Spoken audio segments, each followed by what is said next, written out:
All right, just a couple more minutes. My notes ended at question 27, and we still had 28, 29, 30, and 31 to finish up. Does anybody remember anything differently? I'm pretty sure we just stopped right there. So we're going to pick up at 28 today. Yeah, we stopped at, yeah. Like local business, right? But we hadn't gotten to wildfire and stuff. Correct. Oh. I find that letter that you sent again, too. I keep putting it in a safe place, and I keep forgetting where that safe place is. We actually didn't do that part. Oh, you didn't? You stopped at that spot? We stopped because we didn't think it was part of the area plan. I'm still going to make sure I print this out again. Because next week, after LAPAC meetings are done, next week I spend the week sort of synthesizing the data and compiling a list of recommendations. So I want to have all the input in front of me as I do that.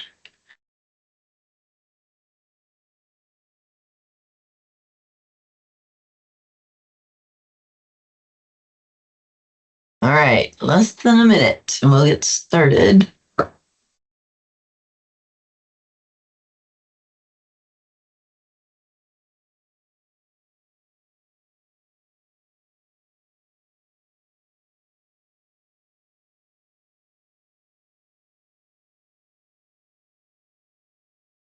All right, 3 o'clock.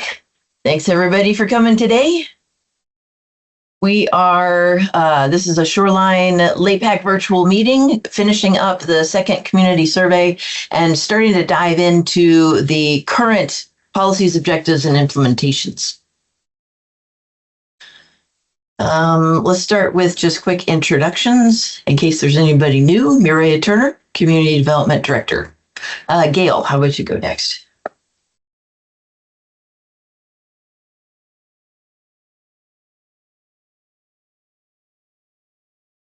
If you can unmute. We'll go to Kathy and then back to Gail.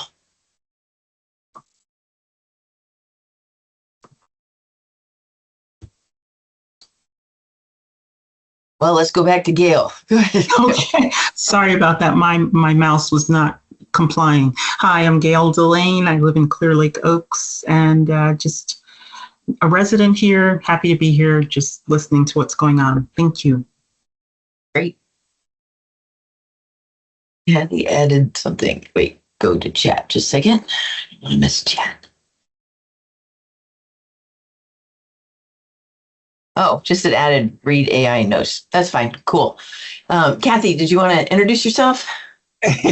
Sorry, my hot water heater died, and that was the plumber that just called me. I kind of had to take that call. That is very important. Yeah, no problem. Kathy Herdman, you guys know me.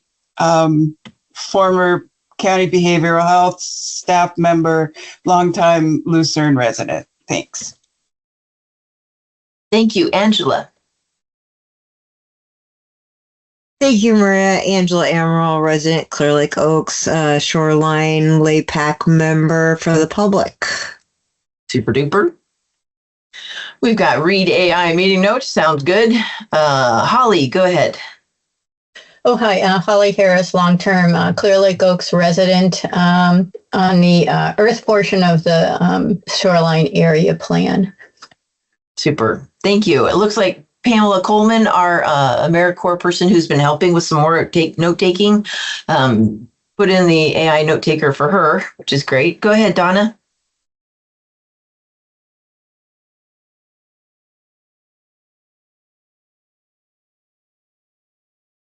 So Donna can introduce herself. There you go. I was about to introduce you. Sorry about that. I couldn't find the little microphone again. I'm still getting used to Teams. Donna Mathewitz, General Area Plan for Environment, Shoreline for Advisor. And I'm happy to be here. Thank you. Super. Thanks, everybody. Okay, I'm going to share screen starting with the survey on question 28. How should the general plan work to reduce wildfire risk in the county? And I don't have the SCAP SCAP notes because Holly's let us know that they stopped at this question. So this is all up to you guys. Let's see, we're sharing. Good. All right. Excuse me. What can the county do about wildfire? Some top entries. Encourage vegetation management. Okay, we like that. Animal grazing. Sounds good. You know what? Oh, darn it. My tablet just shut down. Wait, let's kind of focus in on that first one. They got 27. Encourage vegetation management practices. Can anybody tell me what encourage, what does it mean? What does that look like? Because sometimes I just don't know. It just sounds like, yay, that's a great thing. But how can you picture the county actually doing that encouragement? Go ahead, Holly. I just look at it from our point of view down here. I think part of it is we have a lot of small lots and vacant property owners around here. So we get a lot of very, very high weeds. And, obviously it would be great if the county could create a program in which if the property owner is not abating things, it gets abated and it gets put on their taxes or a bill sent. And then secondly, we have, I know Caltrans maintains Highway 20, but you go up a couple tiers and we have grass that's about 6 or 7 feet high. So if the county could create some type of program to set back, to mow down the sides of the roads in the rural areas that are high fire prone risks. That's it. One thing I want to make sure y'all know is that Glenn March, the new Public Works Director, is working on an ordinance that he's taking to the board to make sure that that responsibility for roads parallel or adjacent to private property are going to be the responsibility of the property owner. I expect Maria, how will that work with all these empty lots that we have and property owners that don't live here? I have no idea because I haven't seen the draft ordinance, but I just wanted you to know what's kind of coming down the chute. Okay, thank you. Mm-hmm. What Maria, else? This is Donna. Maybe by helping advertise programs like Clerk has for the community chipping projects, like 10 homeowners, hour each. It's hard to get that information out for people. Okay, good. Yeah, we're trying to figure out. I'm trying to figure out what a robust countywide hazardous vegetation management program looks like, and right now, we can add some staff to it, but I don't think that that's really going to.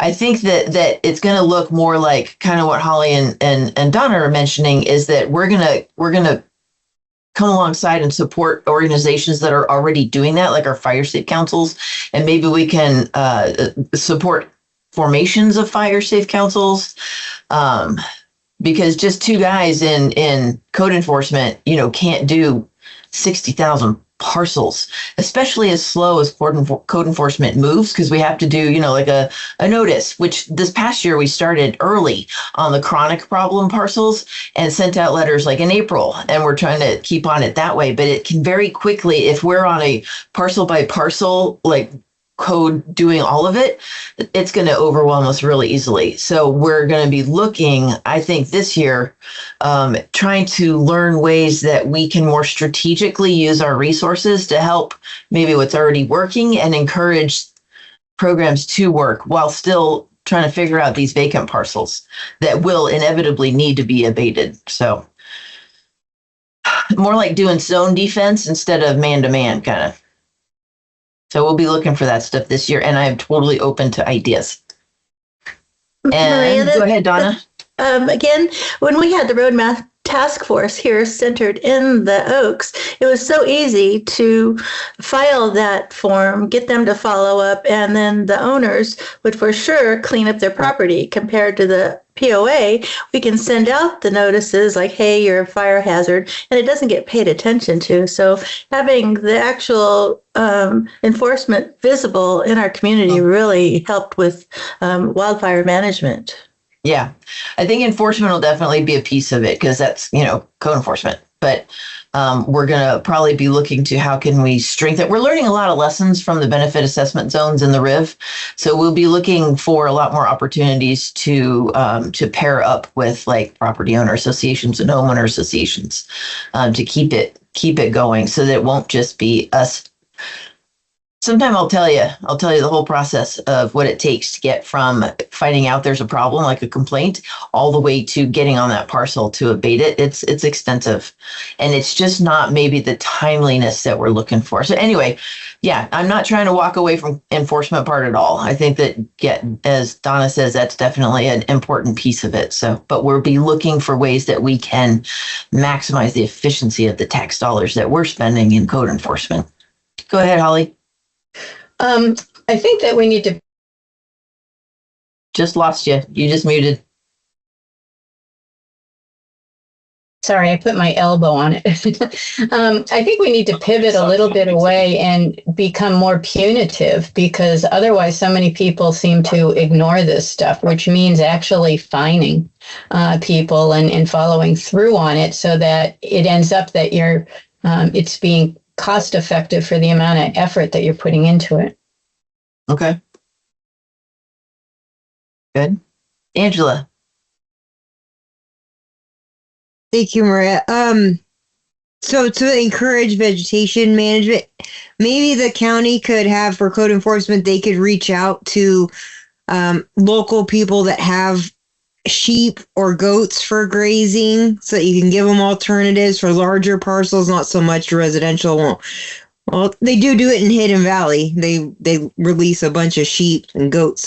And then there's also the hogback the ridgeback crew. Then they do the wood chipping program.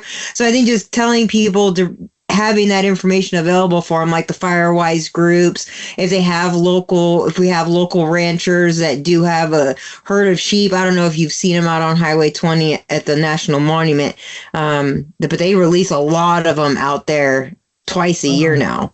Cool. So maybe if you just have resources where people can go. Okay. Gather info of resources. Got it. Go ahead, Kathy.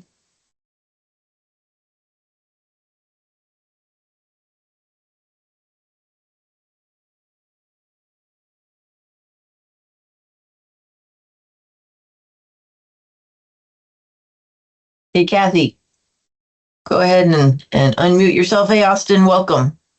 Hey, Maria. We are talking about what can the county do to help with the wildfire risk, reduce the wildfire risk. Kathy, you have your hand up, but if you stepped away. No, I'm here. It took me a minute to find the mic again. I thought once we have a condensed form of resources that are available, from, pay a bunch of bucks to here's a no cost for low income people, maybe we could ask all the various utility companies to include a link or some info about that in all of their bills, either online or paper bills. That's awesome. Because those go to everybody. Yeah. Thank you. That is very good. I'm sure Cal Water would do it, I'm positive. Okay. Maria, do you know, I don't know if the schools offer, like for physical education classes or extracurriculum to help senior citizens that can't afford to abate the properties, and maybe it could be credits earned through the school. I don't know if you want to reach out to the schools and see if that's an option.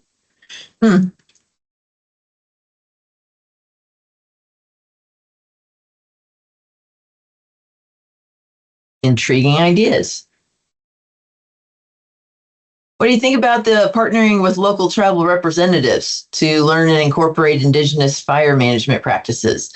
This one kind of resonates with the question a lot earlier about wildfire education or environmental management.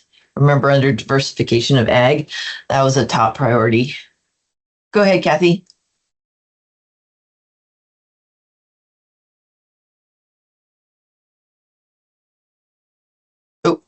Did you just, okay, go ahead, Kathy. I am having problems with all of these buttons. I mean, I think it's definitely long overdue. Thank you. I feel like you should just, say a lot more, Kathy, since it's a challenge. No, I just, I know that there are different types of partnerships with tribal communities happening across the country for a lot of prescribed burns and natural management of what have always been hazardous issues. And it's long overdue. Good. Thank you. Go ahead, Maria. Hi, everybody. Thank you, Maria. Any chance that we could give credits to incarcerated people to go out and weed whack some of these parcels and places that, nobody takes care of? Just, I don't know if we can set up some sort of a program for good behavior and community service. Interesting. Why not? Thank you. Well, we're brainstorming. Thank you. Yeah, thanks. Go ahead, Austin. Yeah, hi everyone. Sorry I'm late. So I have an idea. Hopefully it's not a repeat something before I got here. However, I do think it kind of synthesizes the last two ideas I'd heard. I'm not sure exactly how the county go about making this official. Particularly, I would be interested to see how the county could help communities, meaning town names, Lucerne, Clear Lake Oaks, Glen Haven, things like that. One, how the county could help those areas communicate with area tribes that would be representative of the immediate area, meaning like Elam for Clear Lake Oaks, have Molell and Upper Lake or Robinson rather, for here in North Lake County. And in between those two last idea veins, something that I miss about having grown up here is particularly in areas where we have paper parcel issues with no fence lines and public dirt roads, winding through these spaces, as especially children and teenagers here, we do not ask any permission to just go to those areas or hike and recreate in those areas. And that includes at times clearing roads, facilitating trail building. And this is something that I did all throughout my teens and a lot of my early 20s. And I noticed as I approached my 30s here, moving back into Lake County in my hometown, many less people are now doing that. And I find that it's a result of people just kind of not having the appropriate confidence in their information or lack thereof about those lands, being those are public lands. If there is an owner to a property on a parcel that has been ditched since its inception, then the encumbrance is on them to make that, in the off chance that someone is meaning something negative to that area, a trespasser, right? It's up to the owner to stop a trespasser or to report to county law enforcement to then have that issue mitigated. So in the meantime, I would like to have the county find a way to facilitate that to these communities. So for example, we in Lucerne just hosted a free dumpster or garbage service day that was effectively for us residents to drive our trash to where these dumpsters were at the Castle in Lucerne. It was great benefit to the community. We've had these a few times a year, but I remember as this program first started, this trash service day, one of the initial questions was what is going to happen to the areas that are already trashed or being otherwise overgrown that can't be reached by someone driving a vehicle as easily. And there really is no answer to that except for these chipping programs, including Hogsback Crew.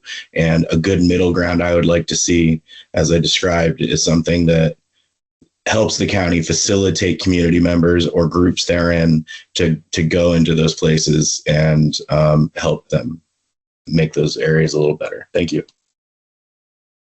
Thank you. Anything else on wildfire risk? Just going back to the partner with, we scrolled down. The partner with the local tribes. I think Robert would probably agree that that would be a good thing. And I think that is good that they do offer a lot of insight. Another thing is on your list of, if you give it out to residents, list of options, CAL FIRE offers standby for large area burns. So if you have a big field that needs to be burned, they won't actually do the burning, but they will stand by and they'll tell you where to make the fire breaks. So I don't know how many people know that they offer that. Thank you. Go ahead, Holly. Oh, hi. I don't know if this is appropriate or not, and I'm not trying to open up a can of worms, but with the recent lawsuit thing with Gwinnett, is there anything from that the county could pull out to incorporate in how to reduce wildfire risk? You mean like best management practices? Just in terms of maybe it's not even best management practices, because I didn't think this was just best management practices, but basically it's the way one develops. Question. I do think that the work that has been done to get or to answer the questions from the judge is probably going to be trend setting going forward, particularly for resort development in high wildfire areas. And some of the things that they did that you'll see reflected in their project description is they widened their roads. They took, they had houses within the 16,000 acres. Some of them were out towards the more remote areas. They brought all that back in so that housing is more clustered. What else did they do? Negotiated with a neighboring property owner to have, in case of emergency, a secondary exit so that everybody wouldn't be hitting the highway and impacting the town in one place. So it sort of spread it out, as well as some other stuff that I can't remember offhand. But I think that this going forward, what happened with Gwinnett Valley, with the Attorney General getting involved, shows that it is kind of going to have some lasting effects, I think, on informing wiser development in high fire areas. So yeah, that's a good thought, Holly.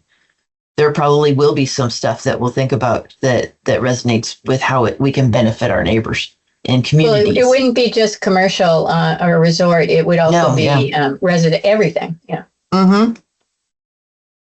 Yeah, I think you make a good point. Yeah, so drawing off of that real quick, we did see it during when we were doing COVID lockdowns, and a lot of people found Indian Valley Reservoir and Cow Mountain. So when you introduce people that aren't used to being in a high fire danger area, don't pay attention to dragging trailer change, having a exhaust that's faulty, just little stuff that we're all very hyper aware of, and you bring people from the outside in.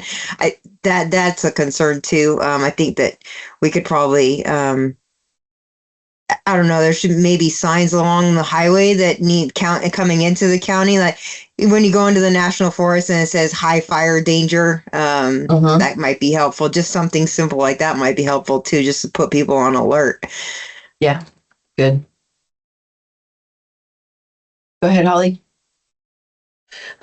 Also, too, from a different point of view, but really push and promote. I mean, I know the county just had that tobacco ordinance, smoking ordinance, which, and I don't know quite what happened with it, but really push a lot of this non-smoking in public, et cetera. I had a fire that came to 4 feet from our house from a cigarette butt that was thrown on Highway 20. But some sort of thing, just beefing up this, non-smoking in public. Okay.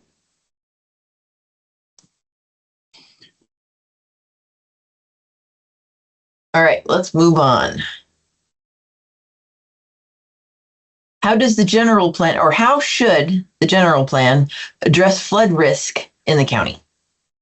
And here are the multiple choice questions, but don't be bound by those.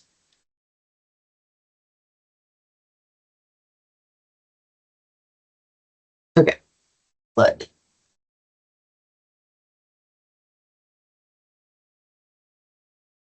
So It looks to me like it's pretty comprehensive. it is, yeah.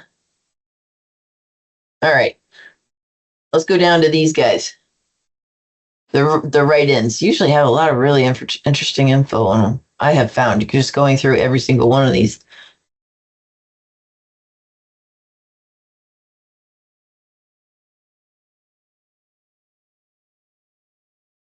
Oh, that's interesting. A cash for concrete program to remove seawalls. Huh.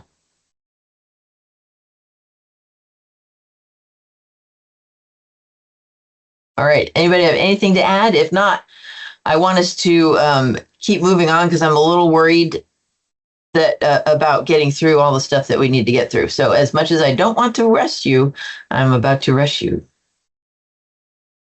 Question 30. How should the general plan improve emergency? Go ahead, Maria. Emergency preparedness. I was just going to throw out maybe a plan to keep the culverts and ditches clean. Uh-huh. So that was that. You know what? Also, I think that a little more public information on what culverts are the county responsibility and what are property owner responsibility would also be very helpful. Because I know I hear about a lot of the calls that go into water resources going, hey, you know, my creek's totally jam-packed with stuff. When are you guys going to come clear it out for me? And we don't do that. So, but I don't think a lot of people know that we don't do that. Maria, that would be exceedingly helpful, I believe. There are 36, I've counted, input creek-style creeks into Clear Lake Basin altogether.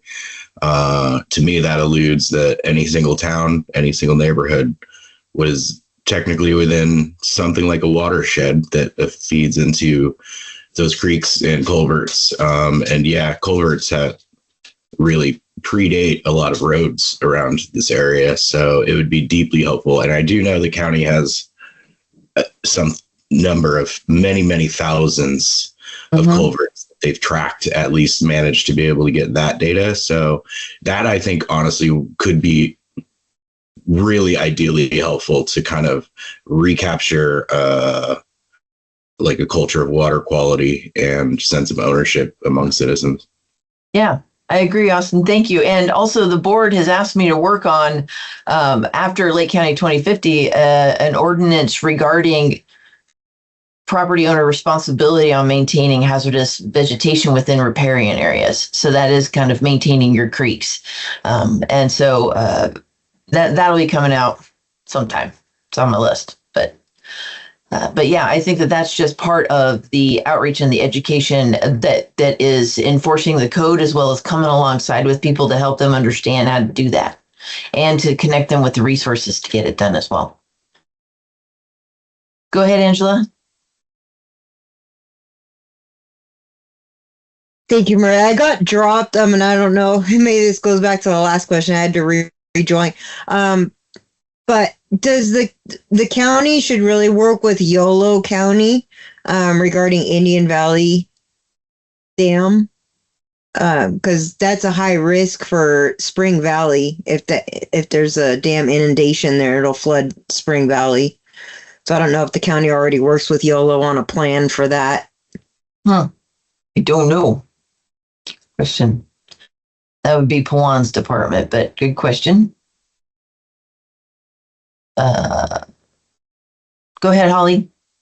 Oh, hi. So Maria, these 4 questions that we have right here for the general plan, are these the 4 that you consider like the most important for the communities to talk about? No, not necessarily. These are the 4 that we rested on to put into the survey. But if you've got something else, let me know. Okay, no, I wasn't. It wasn't quite that. I thought since it's going into the general plan, which is down a little bit, I thought it might behoove each of the MACs to have one meeting at their MAC in which they bring these most important topics that you have and some of these results and actually discuss it and then send those things back to you. So like have a MAC meeting, discuss the second survey results and then send them back? No, just no. I mean, this is way too much for, a meeting, but some of the most important topics, which could be emergency preparedness, fire risk, things like that, because these are problems that we need to solve. And then maybe you can gather some more information that way, have the public be more involved in the whole thing too, and then get back in a timely manner. Good. Okay. Let me see how that would work into the overall timeline. Yeah, and I didn't even mean that you would have to be there. I think, it's just asking No, questions. yeah, no, not my timeline, topic, just the overall grant, like the overall Lake County 2050 timeline. Good thinking. Okay.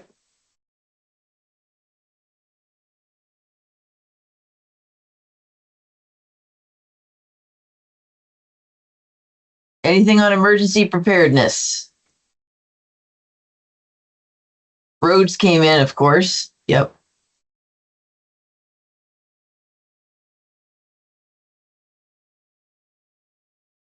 Maria, I'm going to ask you this question because I've thought about it. And for emergency preparedness, I guess this will go to any kind of emergency. But you know how the sheriff has the mobile van, their what do you want to call it? Their command center. EOC? Uh-huh. Yeah. So could the county have something similar? So there was the fire, the Glenhaven fire, and then the Boyles fire where they had to find somewhere to set up all the different departments. What if the county did just have a big trailer that was open where all the different agencies could set up a table inside and move that around instead of having to find a location? I think that's what the mobile EOC is to start when other resources are necessary to start, to put that where it needs to go. Right, but like during the Boyles fire, they wanted to make a center for where residents could come in and get services. They would have social services there. They had all the different agencies coming into they had it at, I want to say it was at I can't remember where they had it at it was at the center on Gulf Avenue. I know exactly where the building is. I can't remember what they call it, but they had brought in all the different agencies to be in one place. So a resident didn't have to go to this department and that department. I think the sheriff emergency response is mostly for their command center, isn't it? Yes. But in real time of the emergency, they're not going to have like a setup place for people to go ask questions. They're going to be trying to get people out of there. Yeah, no, I'm talking about afterwards. So like after the Boyles fire, when everybody had to go, they tried to create a center. If the county had something like the LAPs, similar, local assistance centers. There you go. Yeah. So maybe a mobile one, because there are people that can only get to one place. I don't know, something to think about. Okay. So my comment would be that's why we want community resilience centers in every population center. That might be a good answer to that one. Yeah. And that complies with the National Disaster Recovery Framework, and it complies with the state disaster recovery framework, and it is the structure of the emergency service functions that the operational area council is supposed to use to deploy resources during response, relief, recovery, preparedness, and mitigation, the 5 phases of disasters. And that makes sense that the CRC would already be embedded in the neighborhood, in the facility, right. So people would know where it was. It should be accessible to everybody and could just double up as a LAC, during the recovery phase of an emergency. The Lucerne Senior Center, during the redevelopment agency period, was supposed to become what they call a multi-purpose community center, where senior center operations were the primary function of that location, but senior centers only operate for a small number of hours per day. So by making it into a multi-purpose community center, which the RDA people promised they would do, you would have access to that building 24 hours a day. You would have the ability to put in supplies. Like at the Lakeport Senior Center, they have a whole Red Cross trailer that has cots, blankets, pillows, water, et cetera, et cetera, et cetera. It's just on tap for them because they're a qualified overnight shelter. But so you want one of those in every population center. Mm-hmm. Yeah. That's a good idea. Yeah. Just like we went to Middletown as a LAC for a while too, after Right. some fire. I think it was Valley. Exactly. Yeah. Yeah. But yeah, having it close to the residents is definitely important. Yeah, it's really crazy. They can't seem to figure out how to put a relief center, a shelter or relief center anywhere closer than Middletown. Okay, because that half the people in the county can't get there. Yeah. So anyway, that's the end goal, is to have those in every town, and that would address a lot of these complications. I think that would make a lot of sense too. So yeah, just thinking about all the agencies, depending on the level of disaster. Like with Valley Fire, we had federal stuff, and I can't think of like an RV big enough we had drive around that would be sufficient. We had to take over Lakeside Park, where the National Guard came in and erected those major tents. And then all these federal and state agencies had their RVs with their satellite dishes on top. And it was a huge campus. True. Plus that school, remember that school we toured that was the fire EOC? I remember that. They kind of just, remember you and I did that. Well, anyway, we could talk about that offline. But yeah, sometimes it's just having a knowledge of what spaces, what size, and what resources are available was very helpful, because but I do think that Angela's point is also a solid one that we needed, that having a CRC will address as well, is having that place where people are close to already in their neighborhoods to go to for recovery information. Exactly. And services. Yep. Mm-hmm. I like that. Course, now that we have so much of this available to us through satellite and online, you don't need to have the entire state agency come to Lake County. You could have one person from the county liaisoning with the equipment to renew driver's licenses, or you don't need as much of the bulk brick and mortar type of stuff as you had to have before. So how could we do that? How could we customize that then for people that are in sort of removed communities like Double Eagle or Spring Valley? What about those people that have trouble getting to places? That's why you create a special study area, and from the special study area, you create the special plan. You predict out 5-10 years. If you have growth of 25% predicted for Double Eagle Ranch, you're going to have X number of people. You want to plan to build a certain physical location. Just a public building that can be used as an emergency center. Small thing. It doesn't have to be huge. You build it. What do you think about that, Angela? Because I'm thinking that this might actually translate to a priority with an objective for development of a special study area for Double Eagle and Spring Valley communities in case of emergency. What do you think about those? You already have special study areas for High Valley, Spring Valley, and Double Eagle is not in the current area plan, but you could put each of those into a special study area. The special planning process under OPR goes over the entire 20-year period. You don't have to come up with something you're going to execute next year. And Spring Valley does have some of the resources there already. They have the new fire department that was just built out there, the fire station that was just built out there. They have the community center. They also have a parcel of land that Mike Ciencio designated to be what he calls a temporary refuge area. If people had to leave their homes and be someplace that was fire safe until they could get the fire suppression equipment in or something like that.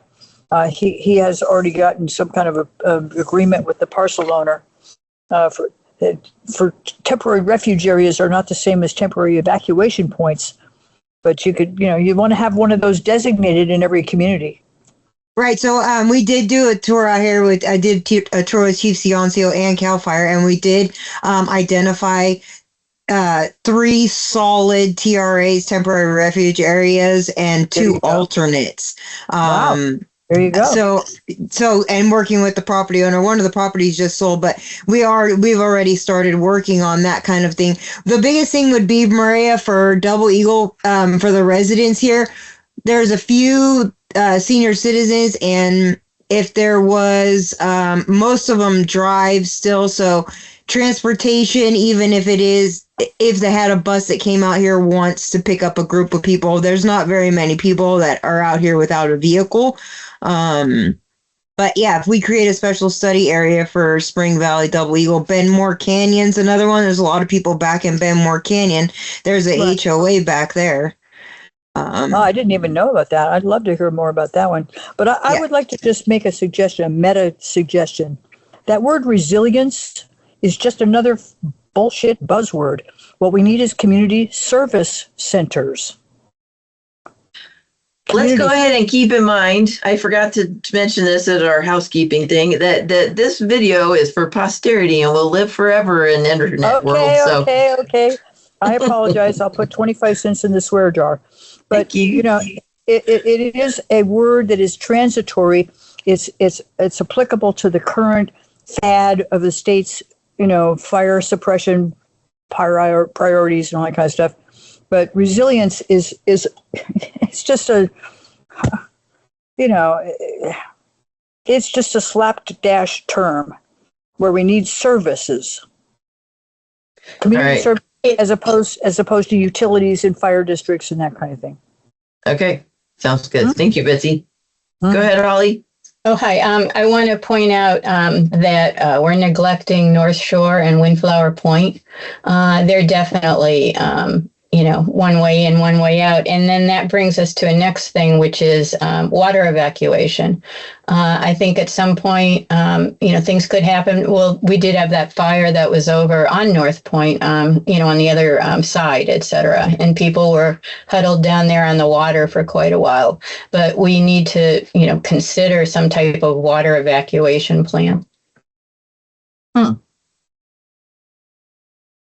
think you got it. Yeah, I would second that interest as well, Holly. I know here in Lucerne, particularly between the pinch points of Highway 20, it's something that has always been on our mind ever since the Fork Fire of the early 1990s came near over our ridge line, trapping us. I'll third that, because that it so easily Highway 20 could get blocked off and people would not be able to get out if we can create some kind of organized plan with Coast Guard, Yacht Club, whoever has a boat, if there could be some kind of coordination that happens so that people know they can't. I mean, during the ranch fire, there were people who had no way to get out who were planning on just hanging out in the water. So it's a very real issue for communities that are stuck on Highway 20. And I guess I'll have to force that. I agree that a water evacuation plan would be is because it goes both ways, right? North Shore heading towards South Shore, or South Shore heading towards North Shore. If there's something that happens in Buckingham and people can't get out of there, the Rivieras, and some people head towards the water, some people head up towards the highway. But it just depends on where you're at in that fire. That got stuck in the Paradise Fire, he had to turn around and head back in because there was so much traffic just to get away from it. So that water evacuation might be something that would be really helpful for people along the shoreline. Interesting. It has been suggested many times, by the way, to the OES, to people at OES. They know this is something we should consider. All right, I'm putting this in caps. I actually, myself and some other close childhood friends of mine, moved down, but it's the day of Veterans Day. Some friends of mine and myself specifically joined the Navy, particularly because of that outlook. I guess you could call it a dystopian imagination, but having grown up in this area, looking outwards of that lake, that's how and why we learned to swim. And when we get to Navy boot camp and you're indoors in an Olympic-sized pool and you're taking national really children on as recruits and everybody's learning to swim from scratch, it was really quite stunning to realize how many people actually don't even have that access or ability to swim to potentially save their lives. So to me, the water-based evacuation of Shoreline Community Highway 20 I'm not sure why the highway was built there without this potential being matched in time. Well, people weren't thinking ahead. Over in Hawaii during the Lahaina fire, many people went into the ocean to try and survive. So, Maria, I guess what it could look like is something like LEAP. People are pre-registered, have gone through, give their information of what they can handle, what areas they can go into and get pre-clearance, kind of how LEAP does. Okay.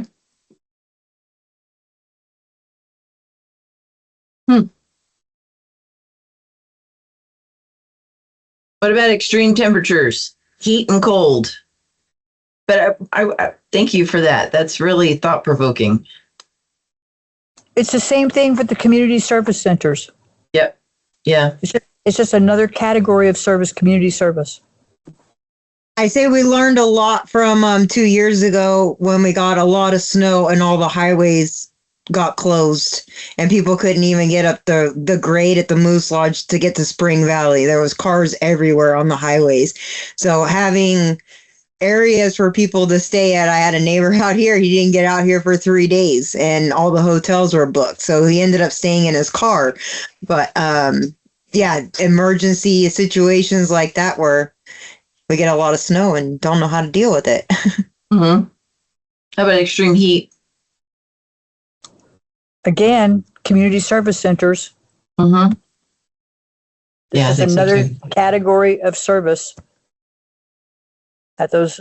So I really did like the more like kind of beefing up our parks with more water stations, more trees. Oh yeah, shady outdoor spaces. Especially for the homeless people who don't have a home to go to. Right, making the bus stops all covered. Yeah, particularly just before the last county Parks Rec and Trail Master Plan was produced, I noticed county parks had scooted to many corners of Lake County and put up these shade structures, which I'm fully in approval of in general. In the warmer months, especially in inclement warm weather, it would be, I think, ideal to see those areas a little bit boosted more for that service. I think I've seen this in sitting at Clear Lake where they offer misters at certain places, like along light poles and things like that. I think a shade structure at a county park facility could very much easily take such a, just a couple of vertical misters on the red flag days or something like that could really help out a lot of people in their travels and visits here. Thank you. So for extreme heat, I don't know how people should be mindful that, well, concrete holds the most heat. We know that. And then fake lawn is the second highest, bare dirt, and grasses create the least amount of heat. So if you're looking for trying to cool down, you want to find a place that has natural grasses. So, and then like Austin said, yeah, misters at the parks would be a great idea, and water filling stations and places to cool off. Thank you. What I also got from that then, Angela, is also to be mindful regarding regulations and development, as far as ground covering. Well, yeah, the more asphalt. If you I drive a Jeep with no top on it in the summer, and you can feel the change when you're outside of Sacramento and then you get into downtown Sacramento. Just because of all the asphalt buildings, you feel the radiating heat coming off of it. Yeah. And then once you get outside of the city, it cools down instantly. So yeah, it does have a big effect. Maria, aren't we integrating low impact development construction, permeable paving surfaces in all of our new parking lots and everything? Aren't we already doing that? Low impact development. Yeah. Yeah. That's standard. I don't know about permeable surfaces and parking lots though. Permeable paving is what allows you to park on a hard surface, but the pavers are permeable, so the stormwater runs through and drains into the recharge basin. It doesn't get lost as stormwater runoff. Yeah, I remember one of my projects a while ago. I had that as a mitigation for stormwater, but yeah, so we do that as far as I know. Maria, but I think what we need to do is think about maybe make sure we do it all the time and not just I remember a time. Anytime we redevelop or refurbish public facilities, anytime we can do that on any public asset land, that would be so helpful. The more we can do that, the better. Yeah. Go ahead, Austin. Sorry, I cut you off.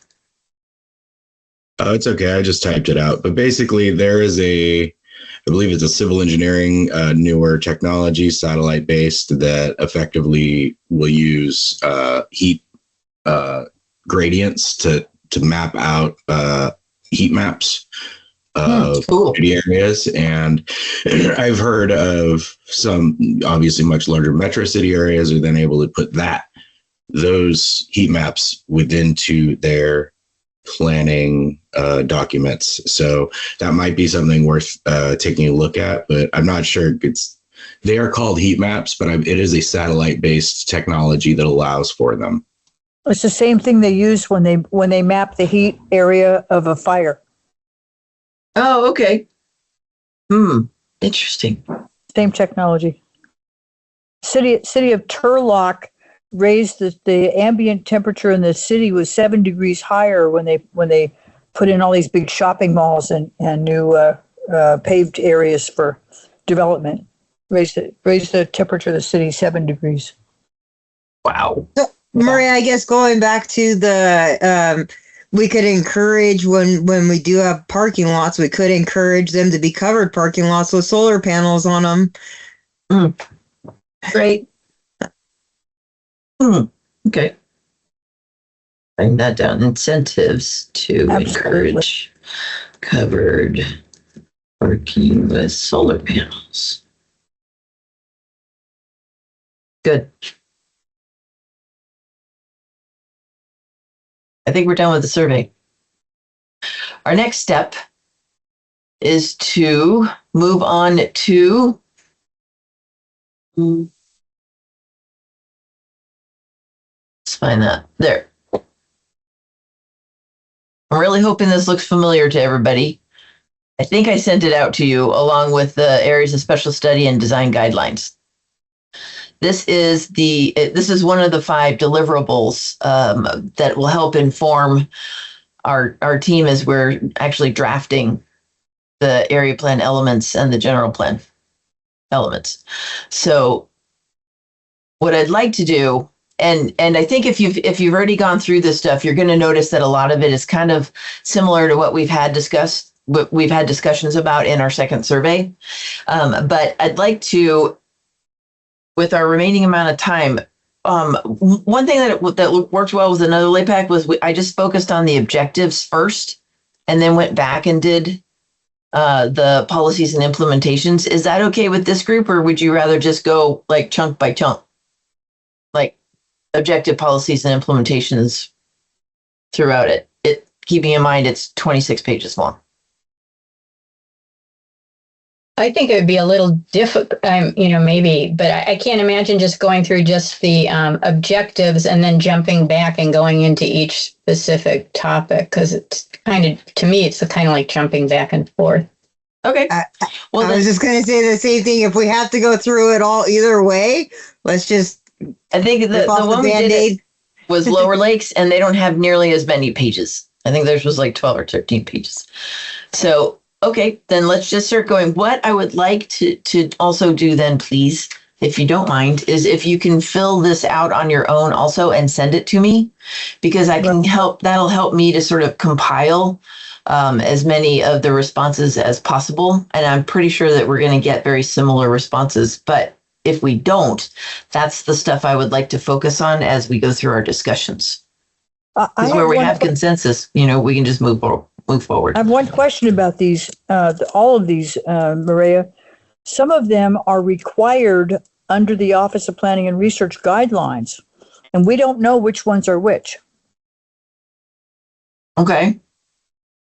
So if we knew, like, say, 3.1.1, programs that limit or reduce damage, blah, blah, blah, blah, blah, that's part of the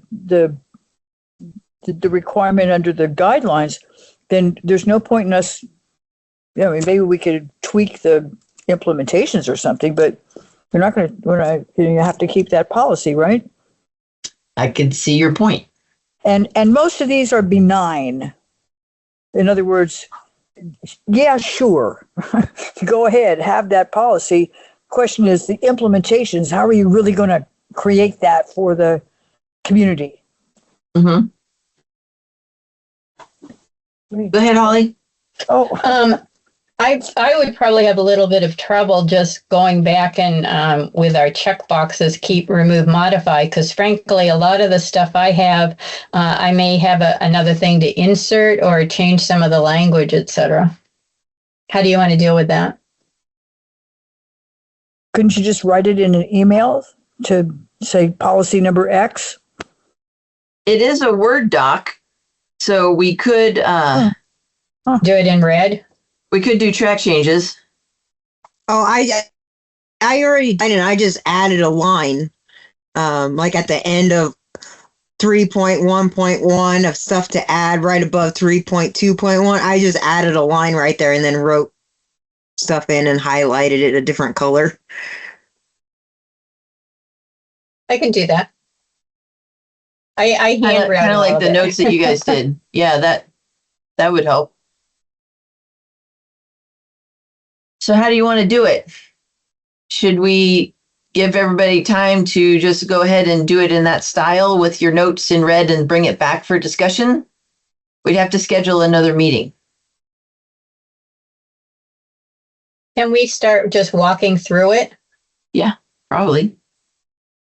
If we could start walking through it, so at least discuss it, because it took me at least an hour and a half to read through this thing.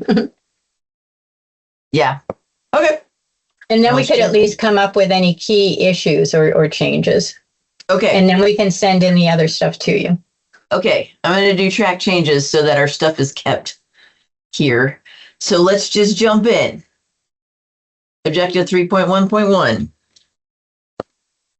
Encourage programs that limit or reduce damage from soil erosion and sedimentation, and limit development within areas that are expansive or serpentine soils. I think this is Donna. This is so important as we only have 1% of our serpentine soils left in the whole state. I don't see it's ever highlighted, but serpentine has so many sensitive species plants that we need to protect, and we don't recognize it.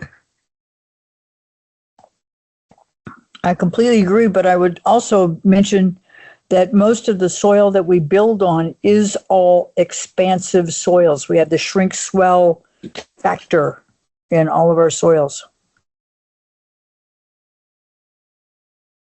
True, and we also have the hazard associated with serpentine being, you breathe it, you'll get cancer. It's a given. We don't want to breathe it. But True. we do have sensitive species that can't live anywhere else. Yeah, absolutely. So much of it, especially as we exit the county on Highway 20 and around Highland Springs Reservoir. Oh, so and Glenrock. Yep. So then the supporting policy, employ appropriate erosion control measures. This is done in discretionary permits, like use permits and stuff, or grading permits. This is done through review and regulations from EH. It's not just EH.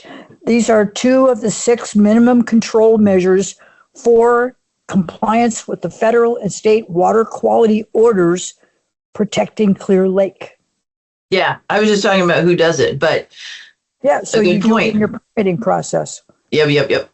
Yeah, we have us and EH both are on, and air quality are on this one. Exactly. I think keep it for sure. Yeah, okay. Interagency cooperation and education on erosion control. Require permanent erosion control measures. Yeah, we already do that. Let's keep doing that. Excuse me, Betsy, do you know which ones are required? I mean, is this something where you could go through this and just highlight which ones are required so we would know? I'd have to go through each one just like everybody else. But yeah, Okay. I can tell you which ones I know are part of different compliance programs.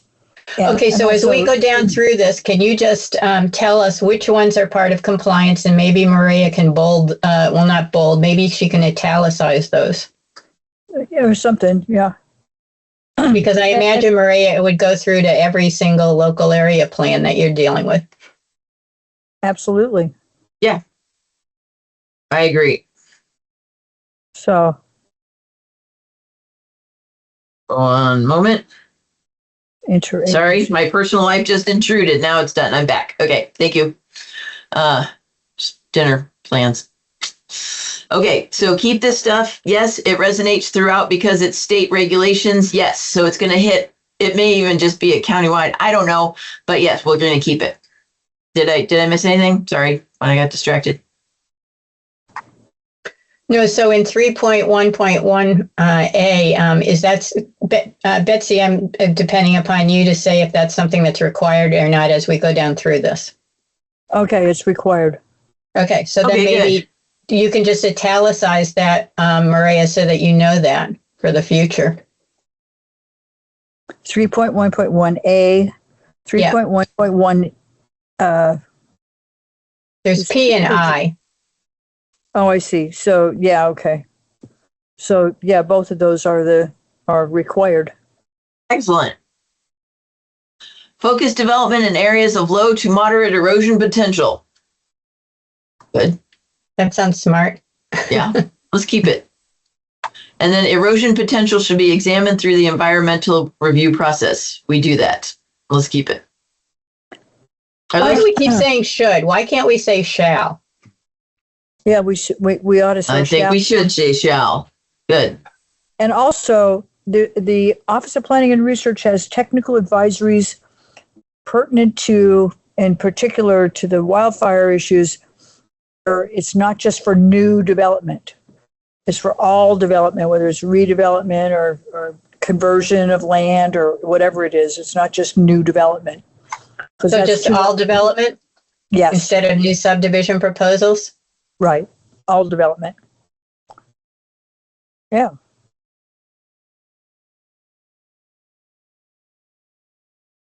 Okay.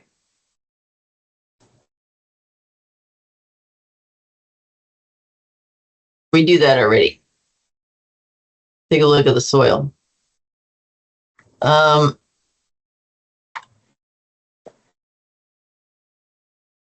requires, that is analyzed in your initial study.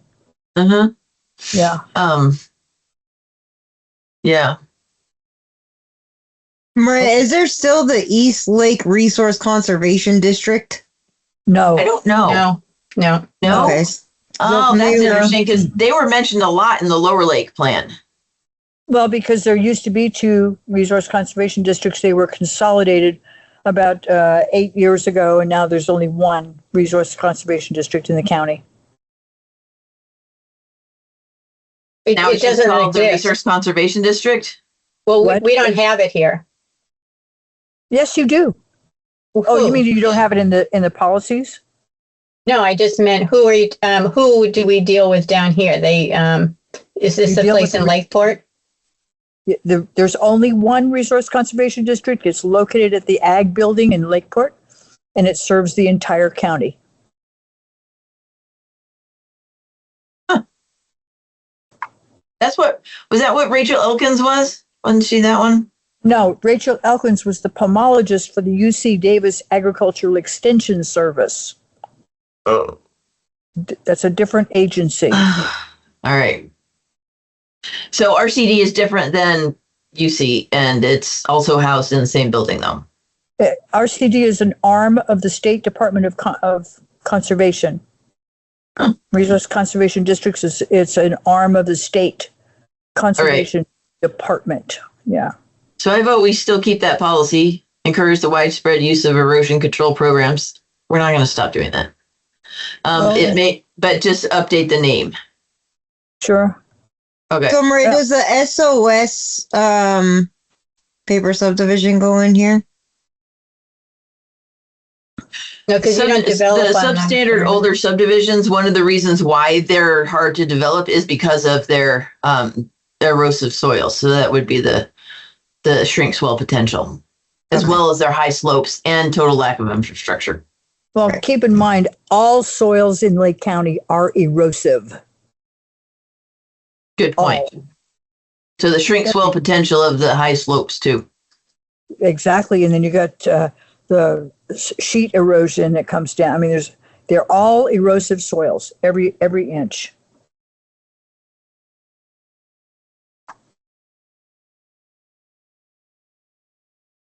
Require this one seems weird to me. This implementation, because it's got like 3 different things in it.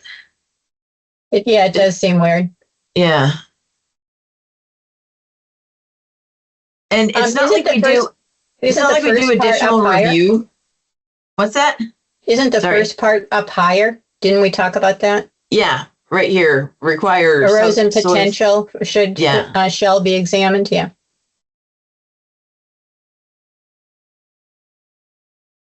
I would tend to say it says develop and distribute educational materials to farmers concerning erosion control methods. I would really like to get something in there that says require grading permits and erosion control for all agricultural projects. I would go you one further and say we have to overhaul the entire grading ordinance. Mm-hmm. Because that's where it tells the agricultural applicant what he has to do. That's a really important implementation. We already have a new draft. We're just waiting for the time to bring it forward with all the public review process and stuff. So this is good. I like this. Todd's been kind of making his dream list on how to update the grading ordinance.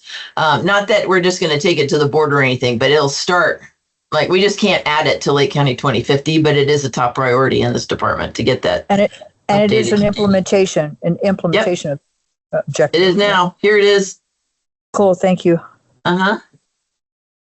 I mean, the develop and distribute educational materials to farmers concerning erosion control methods just sounds so benign.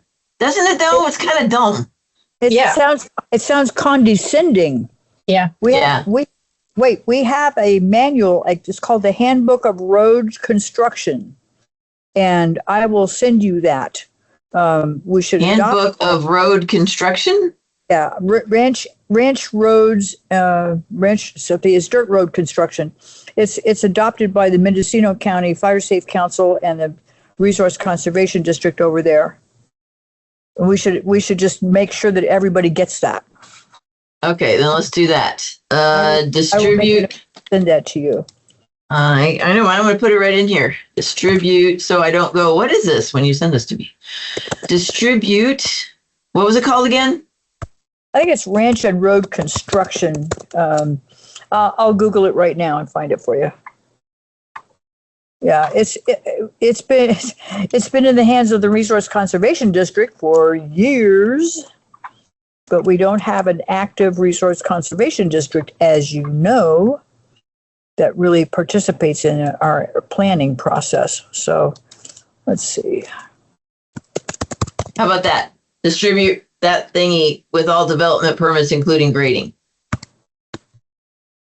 Okay, I'm gonna get you the title right now. Here we go.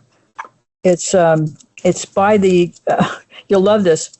It's by the Board of Forestry and Fire Protection. It's called Forest, Ranch, and Rural Board of Fire Updated Handbook for the Forest, Ranch, and Rural Roads. Handbook for Forest and Ranch Roads. I'll get it to you here.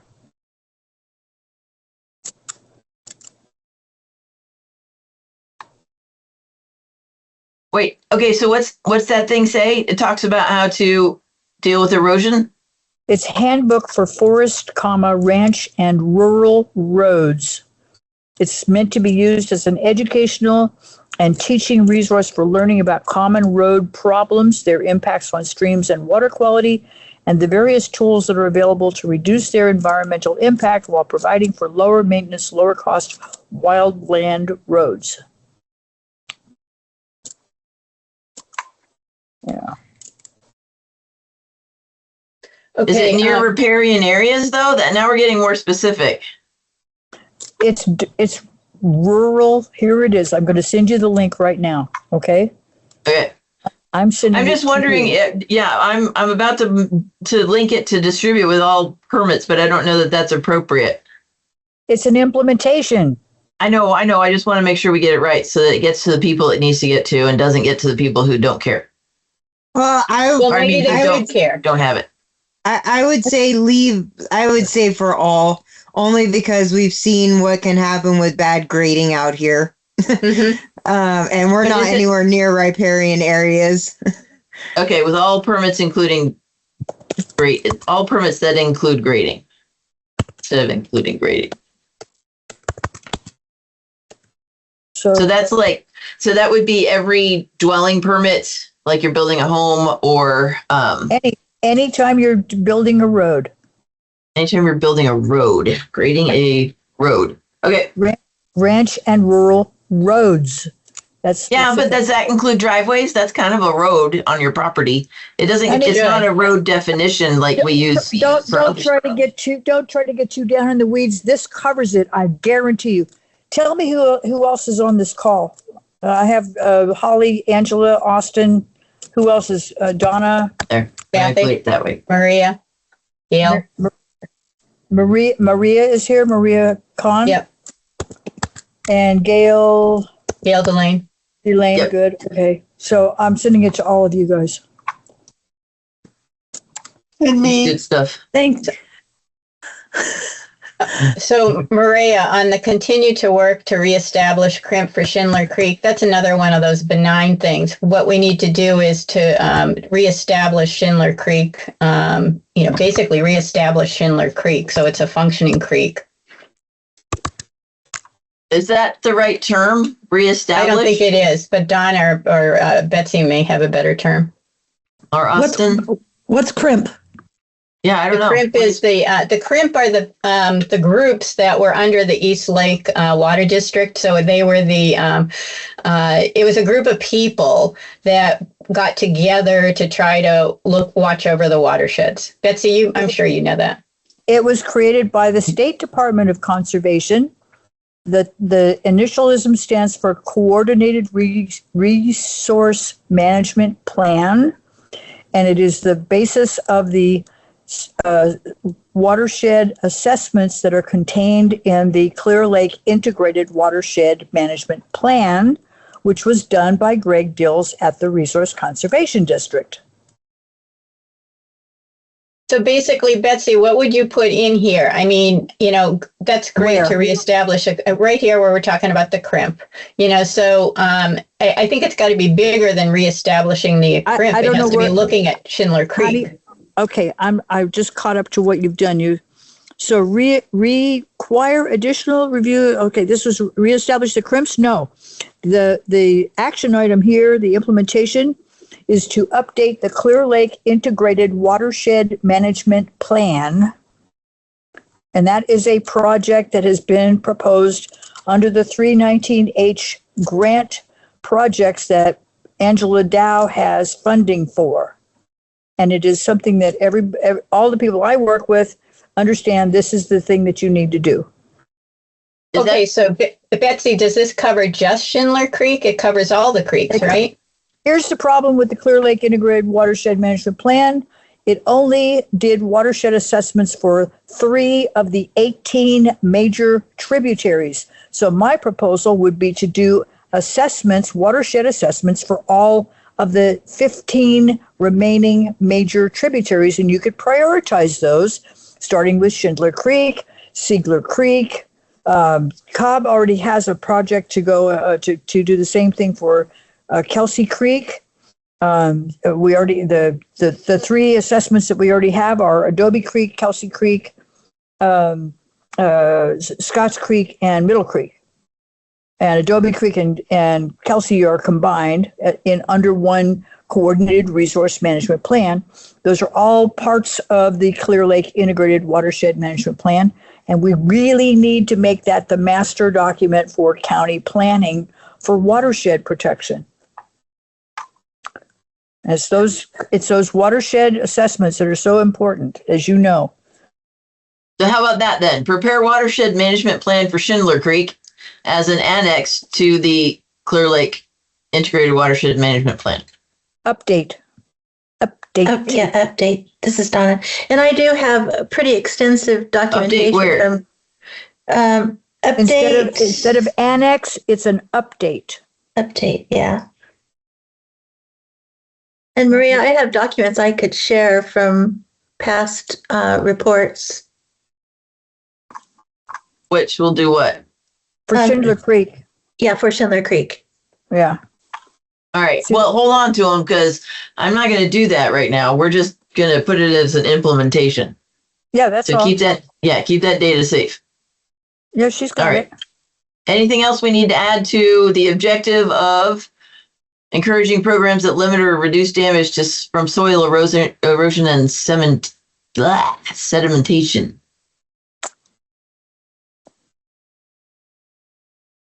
That doesn't really even sound like that last implementation is related to that objective, though, does it? Or is it just me? It is. Okay. It is because you want it to soil erosion. Okay. Public education and outreach and public involvement and participation are two of the 6 minimum control measures for the water quality order for the Clean Water Program. Pre-construction, post-construction erosion control are handled by all 3 municipal planning departments. Public education and outreach is another implementation that's a requirement of the water quality order. So the education, as far as making roads, that's just why the RCDs you'll see one of the documents that says it's adopted by the Mendocino County RCD, just for that reason. All right. Let's take a look. We're going to need another meeting because we've only done one and we have 15 minutes left to go. Oh my God. I know, right? Yeah. Okay. Well, we have Wednesday that's at 1. Do we? Okay, good. I wanted to just make sure we've got another one. Well, if we just jump in and start instead of having a conversation for a long time, just go ahead and do what we just did. Yeah, that'd be good. Okay. All right. Yeah. Next time we'll be focused. Go ahead, Austin.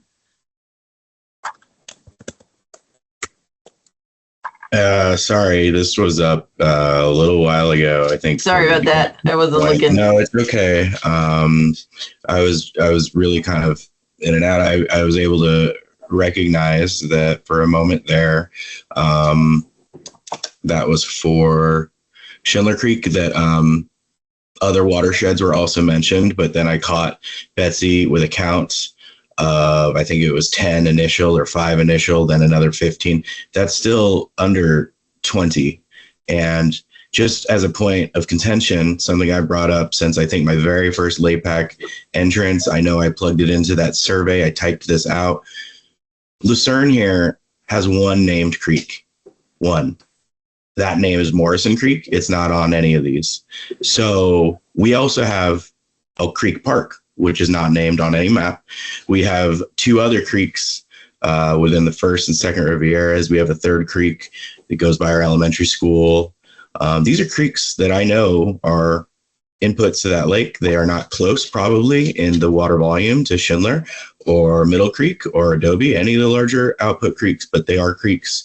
And seeing that specifically Morrison's name is excluded and within the watershed. I would recommend that you look at the Clear Lake Integrated Watershed Management Plan and the 18 watersheds that contain major drainages. Because I would. Yeah, I'm pretty sure I've seen that document, and it basically alludes that Lucerne is one watershed, which is between Country Club and Foothill to the west, all the way to the Second Riviera, which those are three different communities, which definitely have at least three different input system creeks. That can be part of the watershed assessment. That's why you do a watershed assessment, to identify the creeks, to identify the drainages, to identify the stormwater. That's why you do the assessment. And those assessments are missing. Thank you for that, Betsy. This is Donna, and I think that's so important because here, just in our area, I think we have 11 creeks, and we only talk about Schindler. Well, that's why the Clear Lake Integrated Watershed Management Plan needs to be updated, because it never finished the whole process around the drainages to the lake. So through that update is where all of the creeks then would actually be recognized? Well, because they're all part of a watershed. Yeah. That's what you assess, is the watershed. Right. The integrated watershed. It becomes a part of the sum of the watershed. But when a watershed is a named individual creek, different attentions. And that's kind of where my you have to go in there and find the names or make names or do whatever you want to do. It's part of the assessment process. So maybe we need to take this one out then, is what I'm thinking, hearing Austin say. Take this part out and just leave it as update the Clear Lake Integrated Watershed Management Plan. And that would cover all of those. Yeah. Is that kind of where you're going, Austin? I suppose so. To be honest with you, it's a little difficult because, I'm not a hydrologist, and the Clear Lake Integrated Watershed Management Plan is a pretty heady document for someone like me to go and sort through for the foundational concepts philosophically of what we're talking about right here. Like I can tell you guys, I edited that document in 2010 for Pamela Francis, who was the Director of Water Resources under the Department of Public Works at the time. The whole point was to include all watersheds and identify the sources of runoff and drainages and whatever else you want to do, using, at that time, the Coordinated Resource Management Plan model that was deployed by the Resource Conservation District, which was hired by Department of Water Resources to do the plan. Truly, that's where you want to put all of this information. Okay, so we have 10 minutes left. I'm losing confidence that we'll be able to finish the remaining 26 pages in the next 90-minute session. I am looking for input. How about if we go through these on our own, and then I think that we'll find, no, I don't even know. What do you guys want to do? I'm looking for help. Well, I think that's a good idea. It's just that there's like one of these for each of the area plans. And once again, we're like up against this really near time deadline with a massive amount of information to look at. So the best we can do is go through them individually and maybe email each other and ask questions or whatever it is. We can do that. Elliot did a Google Doc and had the Cobb Mountain people, they're working on it that way. But I don't know how to do Google Docs. Does anybody know how to do Google Docs? I don't even know what the county version is. I don't want to be responsible for that. All right. How about? They're pretty easy. Yeah, I bet. I've just never done one. If somebody wants to do that would be great. I mean, I know I could create a Google Doc for you. I could do that. I have a Gmail account, email account for the Lake County Watershed Alliance, and that has a folder for Google Docs. I could just put it in there. We'll put this document in there, and then everybody can work on that document. Betsy, I hate to ask you this, but are you able then to also highlight the ones italic that are required so that we jump past them? Well, if I have the time to go through each item myself because I have a huge workload too, just like everybody else. I will do my best to work on this one with you guys. Okay. Thank you. Yeah, because I think this will also lend itself to the other LAPACs. So it seems to me it would be important. Right. Well, and the indicator would be under the column for keep. I could put keep/R required. Yeah, that'll work. Okay. Okay. So, Betsy, do you have the LAPAC's email list? I have so many freaking lists. I don't know which. Okay, one. how about you send me the link to the doc and I'll send it out. Okay, great. I'll do that. And I will do that. Today is Monday. I will do that probably no later than tomorrow morning. Beautiful. Okay. Thank you. Thank you, Betsy. No problem. Thank you, Betsy. Okay. Betsy's brain continues to amaze me. This is Gail. Right. Well, you know what? I just she's think awesome. that the group that's assembled here is like super strong in environment. So this is just really good stuff that I'm just digging it, what we're getting from everybody today. And I think you're right. A lot of this will be translatable to the other area plans. Yeah, I think so too. Some of it's really, really similar. And if we do identify, sorry, Austin, I blocked you. What? I was just saying, thank you, Betsy. Really appreciate your help and information. I love this. You don't understand. I love Lake County. I love doing this, and I love all of you. So, before we close then today, Austin, I just wanted to let you know that I talked to the team about turning in the planning boundary area question regarding if Lucerne, wants to stay in Shoreline or wants to go to Upper Lake Nice. And we're fine if I could just go into your December meeting. Well, that'll work out okay. If that's all right. So I can hear what Lucerne wants to do. Thank you. I'm sorry, what'd you say? He said, thank you. That would be great. And thank you. Super. Yes. Awesome. Yeah. Okay. Then I will get the materials over to you before that meeting so that it can get distributed in time so everybody can kind of take a look. And then I'll be there to talk about it and gather input. And Maria, I sent you an email earlier today with 4 or 5 screenshots with the community growth boundaries. And one of them, the way the map is made, it made North Lakeport a community growth boundary, which it is not. And that map needs to be fixed. All right. I'm happy to say I did not look at work emails today. That's all right. But I will be back on it tomorrow. No problem. Awesome. Right. Thank you for that. I appreciate it. That's all I've got. Thanks, everybody, for today. This is great. We are making progress, though, we are making progress. Thank you. Stay encouraged. Thank you. Thank you, Maria. Thanks, everyone. Thank you. Thank you, guys. Thanks.